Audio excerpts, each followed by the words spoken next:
right, recap from Tam McArthur. We started probably a little after 9.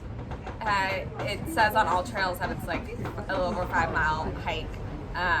We don't want to start super early, but also we loved the time that we started. Yes. A lot of people were starting it when we were coming down, so you do beat some of the crowds. It's very dog friendly. There was hardly anybody when we were going up at 9, so that was really cool. Yeah. There was like 4 people at the top when we got there.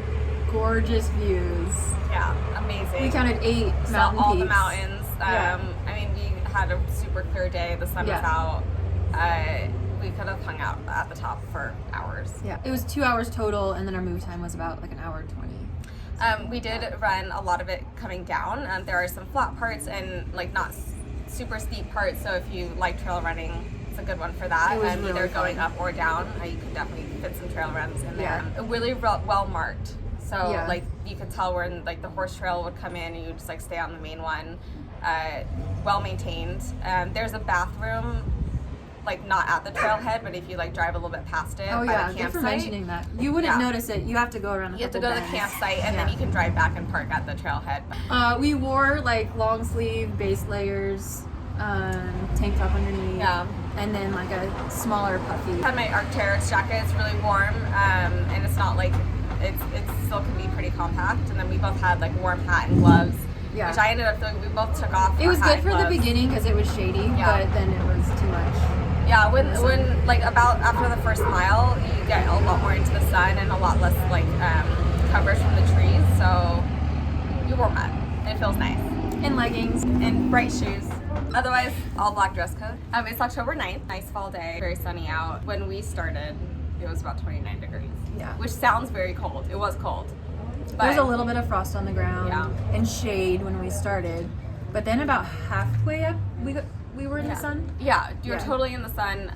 We started taking off our jackets. I think I actually just hiked in this. Yeah, most of the time. Yeah. I was getting pretty warm, but there's no snow yet. The snow will probably come soon, so if you're trying to avoid that, like go before like mid-October. That's what I was saying. Yeah. Or like by end of October, you'll probably might see some snow, but and then the passes too that you need for hiking, that ended September 24th, so we didn't need the Central Cascades pass. You need like it's $1 per person, but you need the Northwest Forest pass. Yeah, it's like which $30 is super a year. easy to get and it's very worth it. Like, REI. Yeah. And then Sister's Coffee we were going to mention. Yeah, Elm Street is the main road that takes you all the way up to the trailhead, and there's a bunch of other trails or like along the river. There's trails that like are off of Elm Street, and then Sister's Coffee is like so Elm is like 1 block that way behind us. So if you want to come here, it's easy. great coffee before or after. It does get busy on the weekends, but it's a good spot to keep in mind. Warm you up before or after. Highly recommend. There's a few steep parts, but very accessible for like all levels. I wouldn't say it's a hard hike, but it definitely will get your heart rate up. And it's just worth it.